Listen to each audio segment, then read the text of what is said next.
I have a lot of conversations, even from other agents who are helping clients either move to Guelph or Kitchener-Waterloo, and there are some marked differences. They are not the same ecosystems. They are not the same economy even.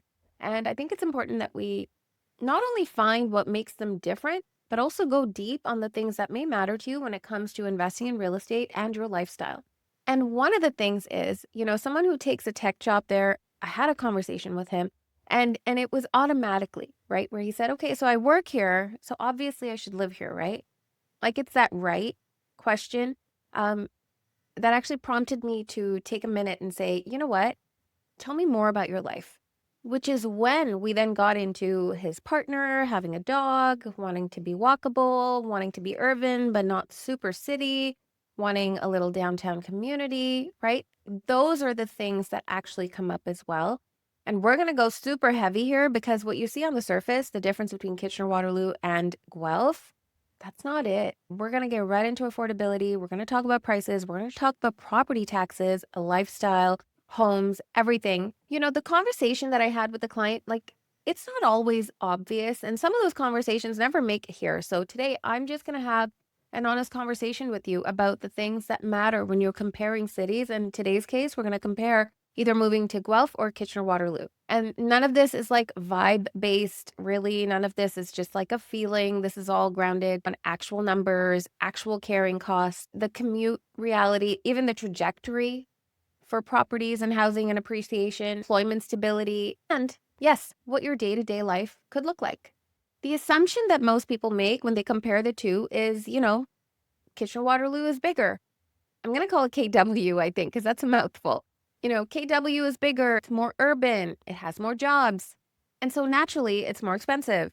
And Guelph is smaller, it's quieter, and therefore it's also slightly cheaper. It's actually exactly backwards in 2026. Guelph's official February average price is sitting at 713,000, and the freehold average sitting at 820,000, and the condo average is sitting at 550,000, okay, give or take. Meanwhile, Kitchener's average sale price is sitting at $518,000 with a median days of market of just 12 days. Waterloo averages around $574,000. So Guelph is significantly more expensive than Kitchener, even Waterloo. And that generally surprises people. KW has tech jobs. We call it the Silicon Valley of Canada. It's got the two universities. It's got that startup ecosystem. Shouldn't it cost more? The reason it doesn't actually comes down to a few specific things. Guelph is actually constrained by the Greenbelt. As simply put, that's like a hard ceiling on how much you can develop here in Guelph, how much the city can sprawl. KW, by comparison, has had more room to build. Guelph also draws a strong demand, okay, from relocationers from the Toronto area for commutes and lifestyle, like that whole lifestyle buyer pocket, who are willing to pay a premium for what this city, for what Guelph feels like. But that purchase price gap, it doesn't just stop at that purchase price gap. That's not the whole story. Because when you start looking at carrying costs, specifically property taxes, the comparison is genuinely surprising. And then layer in, the commute, the lifestyle, school. Let's just pause on the commute quickly, because for a lot of people, this commute is the deciding factor. So Guelph Central GO Station offers train service right to downtown, okay, Union Station in Toronto, approximately an hour and 20 to an hour and a half. The cost is roughly $10 to $14 per person. However, the frequency is limited. Trains run about 3 times a day, and yes, we've got the GO bus. But if you miss the 7:45 morning train, you're looking at a significant wait. Kitchener Go offers a similar commute time to Toronto, an hour and a half to 2, depending on the station, but a critically different point. Metrolinx is actively expanding the Kitchener line.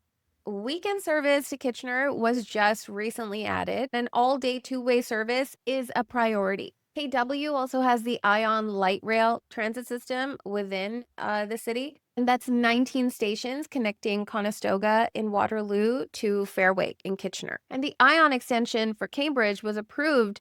So ultimately, if your life, depends on frequent trips to Toronto, then both cities, whether it's Guelph or the Kitchener-Waterloo area, they offer something similar.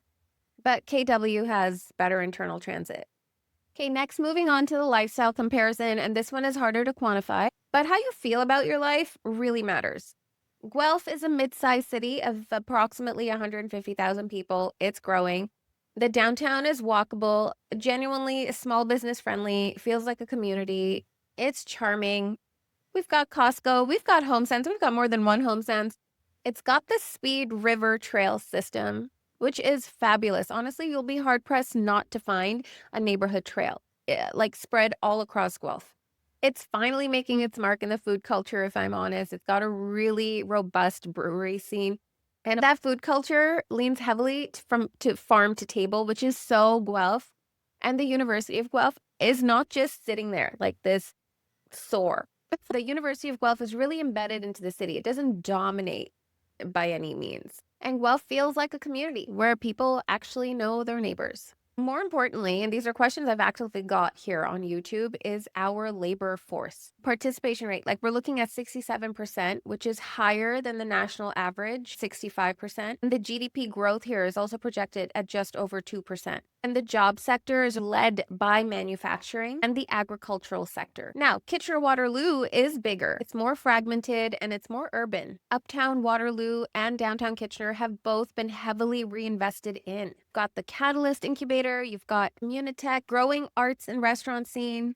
The both cities, like Kitchener and Waterloo, they don't feel unified in the way Guelph does.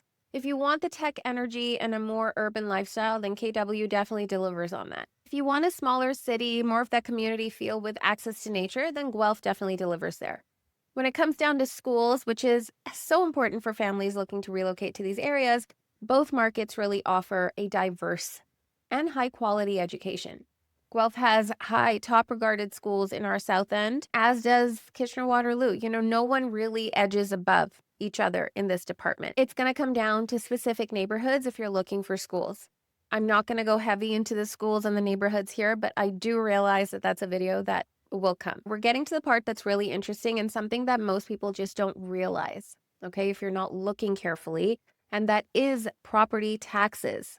Yes, I've referenced this in 2 of my pros and cons video, but I really think you need to listen to this because Guelph's property tax has changed so much in the last 3 years. Guelph's 2026 property tax increase has been slotted at 7.8%. But get this, was 6.78% in 2025. And in 2024, it was 8.25%. So since 2022, Guelph residents have seen a cumulative property tax increase of over 22%. Average homeowner is now paying over $5,000 per year property taxes in Guelph, and more than $1,000 per year than they were paying in 2022. 26% increase in 4 years, and that's not mortgage math. That has absolutely nothing to do with the mortgage, not the utilities. That's simply property taxes. If you're looking at a median priced home in Guelph sitting at $700,000 in Feb 2026, that's a significant annual number in tax. That keeps compounding regardless of what the real estate market does with your purchase price. Now compare that to Kitchener. Kitchener's 2026 increase is just 2.2%. Waterloo's 2026 increase is just over 6%. This is not a small thing. This comparison, when it comes to property taxes, fundamentally changes the long-term carrying costs of your home. And this needs to be factored in, even before you start looking at purchase price and what homes cost in these areas. Now, we have to touch on employment stability. Looking at Waterloo region, OpenText, one of the largest tech employers, cut 1,200 jobs in 2024. And then an additional 1,600 jobs in 2025. And that's almost 2,800 jobs eliminated because they're moving more to an AI model. OpenText is located in Waterloo, and it's been one of primary draw for tech workers in the area. The tech sector in KW is being reshaped by AI. I mean, come on, we all know that this is coming. For all of us in various parts of our own jobs that actually drew workers there to that area are being eliminated and being replaced by different kinds of roles. That doesn't necessarily mean that KW is in trouble. University of Waterloo's research pipeline is world-class. But the stable tech job, that KW has boasted for so long, it deserves a more critical eye. Unemployment and instability with employment is an issue and a growing concern all across Ontario. Looking at Guelph Guelph has a more diverse economic base. Manufacturing represents about 26% of our GDP.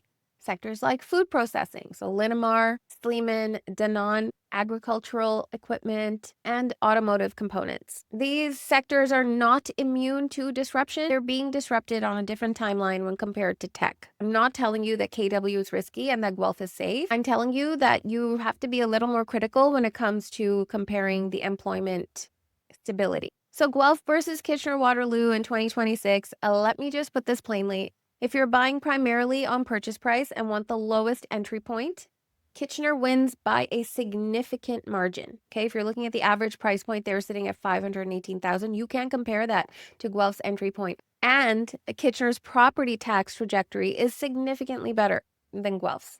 It's lower. So if you work in Waterloo and you're in the office most days, then investing in Kitchener-Waterloo makes sense. Don't make your life complicated with an additional 30 or 40-minute commute.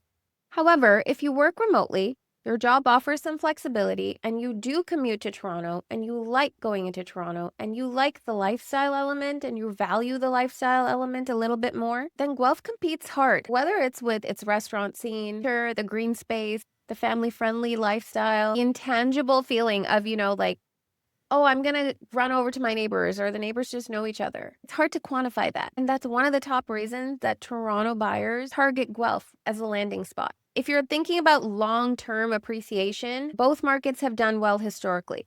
But I'm just going to offer you this. Guelph's supply constraints, with the Greenbelt, creates sort of like a built-in pressure over use expansive geography. It's to actually run the numbers for your situation, not just averages. Your situation. Want to know how to do that? You know where to find me.